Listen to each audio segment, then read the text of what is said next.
Cerita dimulai dengan seorang wanita bernama Alice yang bekerja sebagai penjual kue serabi. Pada suatu hari, Alice merasa kesal karena salah satu pelanggannya tidak membayar sesuai dengan tarif yang telah disepakati. Untuk melampiaskan kekesalannya, Alice memutuskan untuk membeli tepung bubuk dari temannya. Mereka pun membuat janji untuk bertemu di sebuah klub malam. Sesampainya di klub malam, Alice melakukan transaksi tepung bubuk di depan teman-temannya tanpa merasa terbebani. Sambil mengobrol dengan teman-temannya, Alice memperhatikan seorang pria tampan yang cukup menarik perhatiannya. Teman-temannya menyarankan agar Alice mendekati pria tersebut. Tanpa ragu, Alice pun mengajak pria tersebut untuk pergi ke rumahnya dan bermain futsal. Keesokan paginya, ibu Alice yang bernama Nora tampak sangat santai meskipun anaknya mengajak seorang pria menginap di rumah mereka. Nora hanya mengeluhkan suara bising dari permainan futsal mereka semalam yang dikhawatirkan terdengar oleh para tetangga.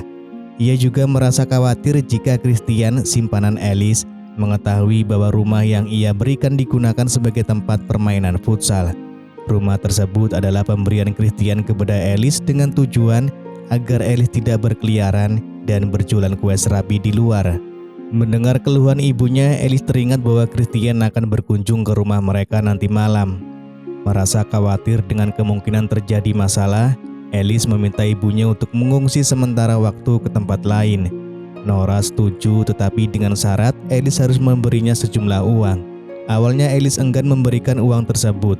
Namun setelah Nora mengingatkan pengorbanannya dalam membesarkan Alice hingga menjadi wanita penjual kue serabi yang sukses, Alice akhirnya mengalah dan memenuhi permintaan ibunya. Alice pun mempersiapkan segala sesuatunya untuk menyambut kedatangan Christian. Ia membersihkan rumah untuk memastikan tidak ada jejak dari kejadian semalam. Sementara itu Nora bersiap-siap untuk pergi, merasa puas dengan uang yang diberikan Alice. Dalam hati Nora berharap keputusan Alice untuk membawa pria asing ke rumah tidak menimbulkan masalah lebih lanjut. Alice juga berharap Christian tidak curiga dan kunjungan nanti malam berjalan lancar. Malam harinya Christian tiba di rumah dan disambut dengan pelukan manja dari Alice. Dengan nada merajuk, Alice menanyakan mengapa Christian jarang menemuinya belakangan ini. Christian pun meminta maaf dan menjelaskan bahwa ia sedang sibuk mempersiapkan pembukaan restoran barunya di ibu kota.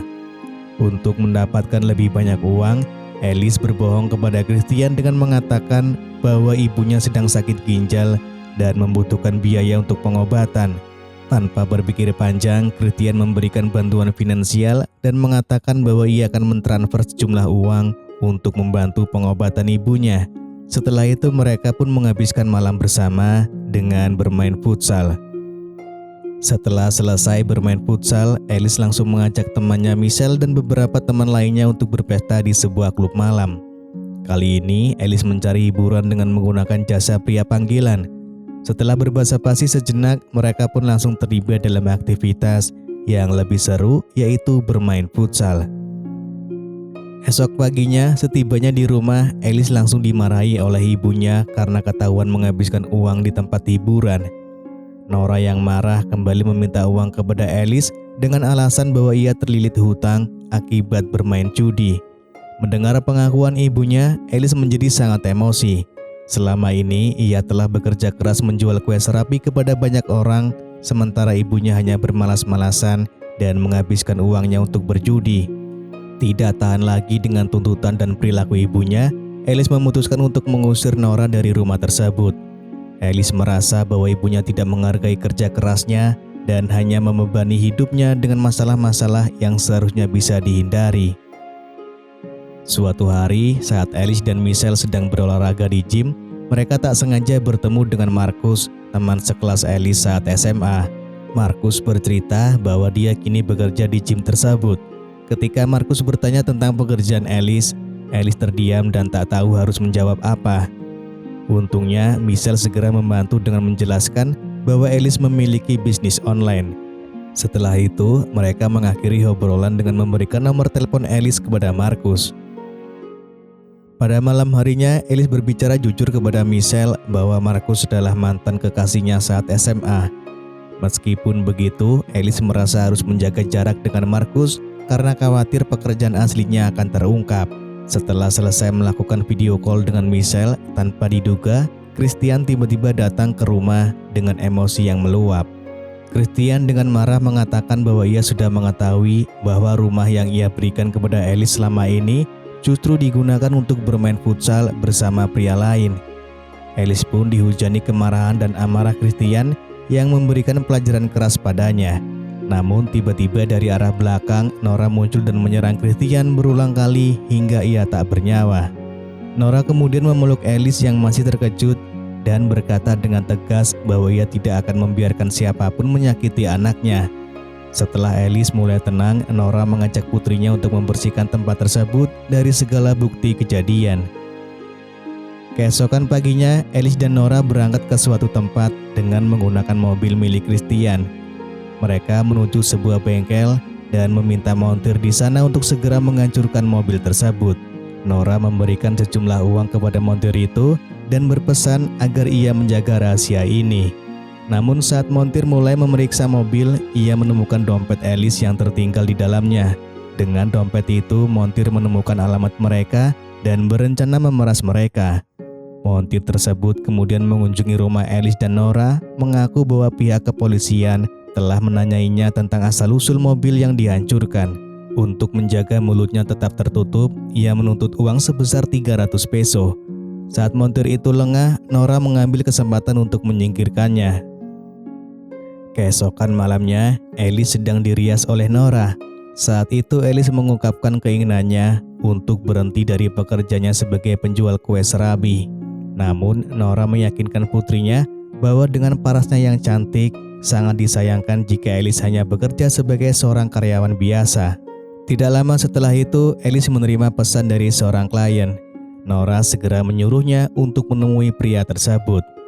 Setibanya di sebuah hotel bintang 5, Alice merasa tertekan. Ia hanya bisa menangis saat harus bersama seorang pria tua untuk aktivitas yang tidak ia sukai. Dalam keheningan kamar hotel yang mewah, air mata Alice mengalir, mencerminkan rasa putus asa dan kelelahan yang ia rasakan. Beberapa hari kemudian, Alice menangis saat menelpon Markus yang sedang berada di jalan. Merasa situasinya genting, Markus berjanji untuk segera pergi ke rumah Alice.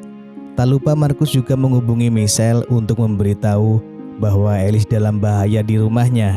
Di sisi lain, ketika Alice hendak pergi dari rumahnya, ia ketahuan oleh Nora.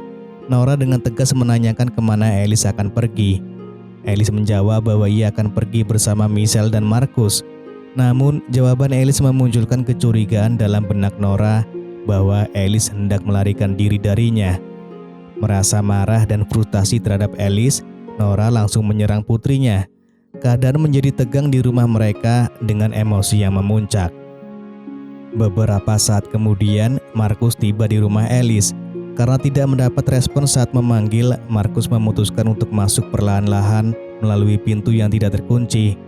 Saat sudah di dalam rumah, tiba-tiba Nora menyerang Markus hingga pingsan. Ketika Markus sadar, ia menemukan dirinya terikat di pangkuan Alice.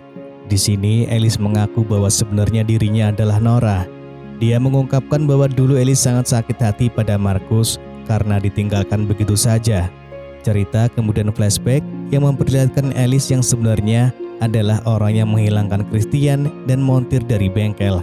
Keberadaan Nora selama ini ternyata hanya ada dalam imajinasi Alice semata. Saat itu, Markus harus bertahan dari serangan yang dilancarkan oleh Alice. Untungnya Michelle datang tepat waktu dan segera mendorong Alice untuk menyelamatkan Markus. Cerita kemudian kembali flashback mengungkapkan bahwa Alice mengalami depresi karena tekanan dari ibunya yang memaksanya untuk terus berjualan kue serabi meskipun Alice menolak. Ibunya terus memaksa Alice karena uang yang dihasilkan dari penjualan kue tersebut digunakan untuk berjudi. Kesulitan ini membuat Alice akhirnya mengambil keputusan untuk menyingkirkan ibunya sendiri. Kembali ke saat ini, Markus dan Michelle membawa Alice ke rumah sakit jiwa. Mereka mengantarkannya ke ruang isolasi untuk tujuan untuk memastikan Alice tidak membahayakan diri sendiri atau orang lain di sekitarnya. Di ruang isolasi, Alice ditempatkan dalam pengawasan ketat. Terpisah dari dunia luar, Alice harus menghadapi dirinya sendiri dan memulihkan kesehatan mentalnya. Markus dan Michelle meskipun dengan perasaan berat, tahu bahwa keputusan ini diambil untuk kebaikan Alice, meski hal itu sulit untuk diterima oleh mereka maupun Alice sendiri. Dan film pun selesai.